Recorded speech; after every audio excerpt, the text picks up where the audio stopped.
Hello lovelies, and welcome to my first ever process video as part of the Scrap FX design team. And I'm very excited to be part of this awesome design team. So for my first project, I decided to play with some of the new October products that are available or will be available very soon.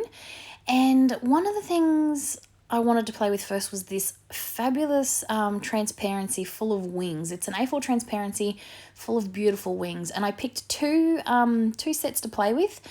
And this is actually my first time ever playing with alcohol inks, so it could have been better. It really could have, but I don't hate it. I actually really like how they turned out.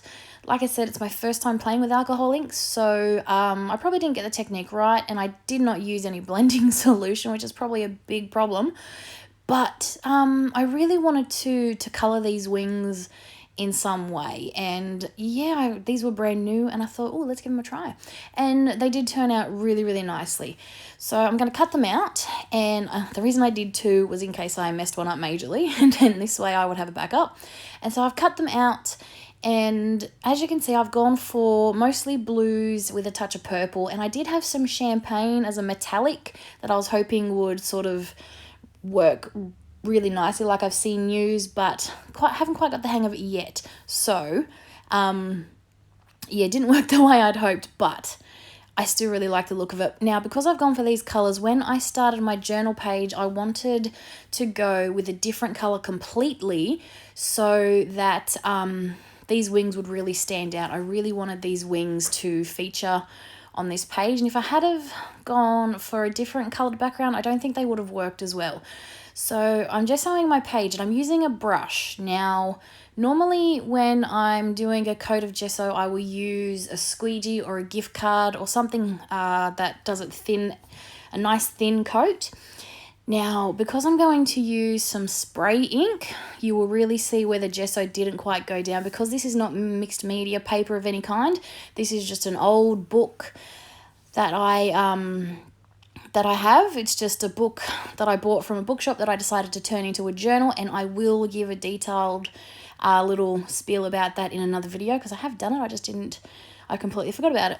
But yeah, so this is just regular book paper. Now, the reason I've added gesso was partly to cover up that photo down the bottom, and also to prime the page a little bit, because I knew I was going to use some watery media. Now, I wanted a very translucent look on the page because I wanted to be able to see the rice paper that I've used in the background. That is another new product as well. And I wanted a very flowy, very watery kind of look. I was actually going to use a paintbrush to apply my ink, but in the end I decided to spray it and see what would happen. Didn't love it, but didn't hate it either. But as you can see, you can really see where that gesso has gone down, because that is how dilutions react with gesso. It is soaked into the paper where the gesso isn't. But then I've decided to come in with some paint in Cherry Pie and really cover up some of those areas that I really didn't like, and just bring in some more colour. But I do like that it's still translucent enough that you can see a lot of the text in the background, which is why I really like using this book. I've used some gesso to bring in a bit more white, just to blend it together, and then I'm going to work on my background. One thing I really like when I have stencils is after I've sprayed my ink on my stencils, you're left with a lot of ink on the stencil still, and I like to use it as a stamp and then stamp it on my page. Recently, I have been spraying my ink onto a different page, so I'm left with the ink on the stencil and then just using it directly as a stamp, and that's what I did here.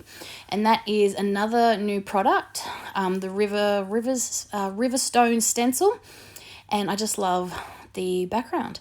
So I got a lot of circles happening. Now, my main focus was this circle text, and there's lots of text in there, but there is one that mentions happiness is like wings or something like that.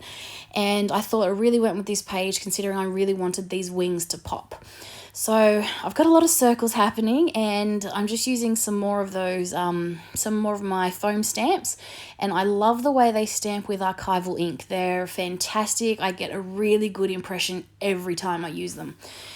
Now, for my focal image as well as my text, I've got one of the Luminous Girls, which are just fabulous. And this is another new product as well. I really went to town on the new products. And I've decided to put her down and give her some wings. Now, because it is a rice paper, my background does come through a little bit when I use gel medium to put her down, which I really like because it doesn't make her stand out a lot. She's sort of, the background comes through and gives her a bit of colour. And then I'm adding my wings. I thought they looked a little weird having them two separate, so I've got them basically on top of each other. And I really like how those wings pop off the page because they are very contrasty to my background. And that is what I was hoping for. Now, I really wanted to highlight that part of the circle that has that quote that I like. So I got my Stabilo oil pencil out and just sort of drew around it. Got some water just to try and bleed those lines out a bit. Because it wasn't fully dry, it bled a lot. Then I got my white Uniball pen out just to try and, yeah, give it some highlights. And then because I really liked playing with this pen, I decided to go over my Luminous Girl and just trace around some of her dominant lines as well. And I feel like that really helps her pop off the page. So I really like how that turned out. And then because I couldn't help myself, I went over the wings a bit as well, just to bring back some of those defining lines in the wings. And again, I think it really highlights them a lot. So I really like how that turned out. So for my first project, I hope you like it. I have to be honest, I did a fair few projects with all my new stuff, just trying to find the most perfect example to give you for my first project, and this is what I settled on, so I do hope you like it. Thanks for watching, and I'll be back real soon with a new video. Bye for now.